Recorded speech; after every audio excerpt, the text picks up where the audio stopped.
آپ نے اپنی زندگی میں کبھی نہ کبھی اپنے قریبی لوگوں میں کسی ایسے شخص کی کہانی ضرور سنی ہوگی جو اپنی لگی لگائی اور مشکل نوکری کو چھوڑ کر اچانک اعلان کر دیتا ہے کہ اب وہ اپنی قسمت کاروبار میں آزمائے گا۔ اگر آپ اس شخص سے سوال کریں کہ بھائی ایسا کیوں کر رہے ہو، تو عموماً ملنے والا جواب کچھ اس طرح کا ہوتا ہے: میں کسی کے ماتحت کام نہیں کرنا چاہتا، میں اپنا مالک خود بننا چاہتا ہوں اور زیادہ پیسے کمانا چاہتا ہوں۔ تو آپ دل ہی دل میں سوچ رہے ہوتے ہیں کہ کیا میں کسی نڈر، بے باک اور بڑے فیصلے لینے والے شخص سے بات کر رہا ہوں، یا کسی ایسے شخص سے جو زندگی کے بارے میں انتہائی لاپرواہ واقعہ ہوا ہے۔ ان سب باتوں کا کوئی ایک سادہ سا جواب نہیں ہے۔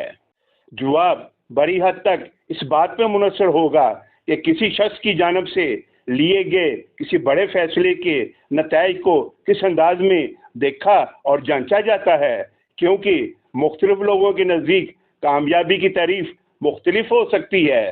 شاید آپ جس بات کو کامیابی سمجھ رہے ہوں، کوئی دوسرا اس کو ناکامی سے تعبیر کر رہا ہو۔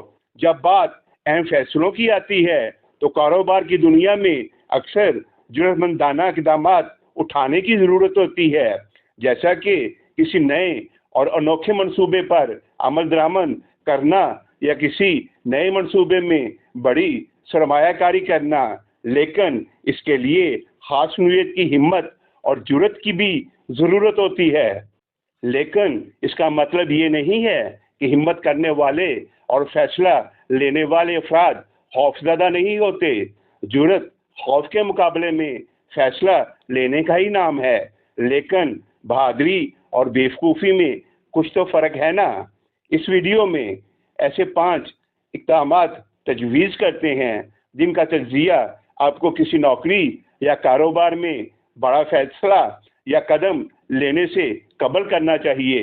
نمبر 1، اپنے آپ سے پوچھیں، کوئی بھی بڑا قدم صرف اس لیے مت اٹھائیں کیونکہ آپ کا دل ایسا کرنے کو چاہ رہا ہے، یا آپ یہ سمجھ رہے ہیں کہ آپ بہت نہ ڈر رہے ہیں۔ رکیے اور اپنے آپ سے پوچھئے کہ میں کیا کرنے جا رہا ہوں اور میں یہ کیوں کرنا چاہتا ہوں۔ یہ بھی ضروری ہے کہ اپنے کسی ایسے اقدام کے نتیجے میں ہونے والے بڑے نقصان اور اس سے ہونے والے ممکنہ فائدے کے مابین تعلق کو بھی سمجھیں۔ نمبر 2، کسی غیر جانبدار شخص سے رائے لیں۔ کسی ایسے غیر جانبدار شخص کو تلاش کریں جو آپ کی رہنمائی کر سکے اور آپ کو آپ کے ممکنہ فیصلے کے بارے میں فیڈ بیک دے سکے۔ کسی غیر جانبدار شخص کی تلاش اور اس سے فیڈ بیک لینا بہت ضروری ہے، کیونکہ ایسا شخص آپ کے ذہن میں موجود اہداف کے حصول میں کافی مددگار ہو سکتا ہے۔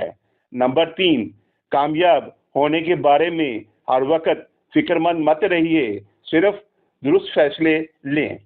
اپنے فیصلے کے ممکنہ نتائج کے حوالے سے ہر وقت سوچتے رہنا اور اسی سوچ میں پھنس کر رہ جانا کافی آسان بات لگتی ہے۔ صرف آخر میں حاصل ہونے والی جیت پر نظر رکھنے کی بجائے یہ کافی اہم ہے کہ اپنے ہر اقدام یا فیصلے پر کامیابی سے عمل درآمد کریں۔ اپنے ہر اقدام کی کامیابی پر توجہ دیں تاکہ چھوٹے چھوٹے صحیح اور بروقت فیصلے آپ کے بڑے مقصد کی طرف رہنمائی کریں۔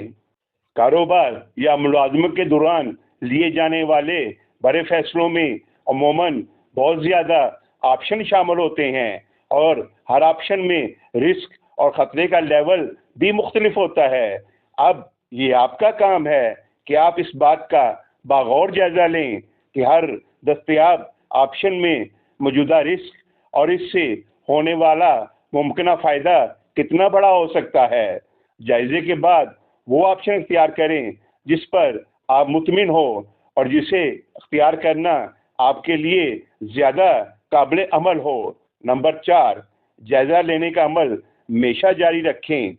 اس چھوٹی کامیابی یا ناکامی کو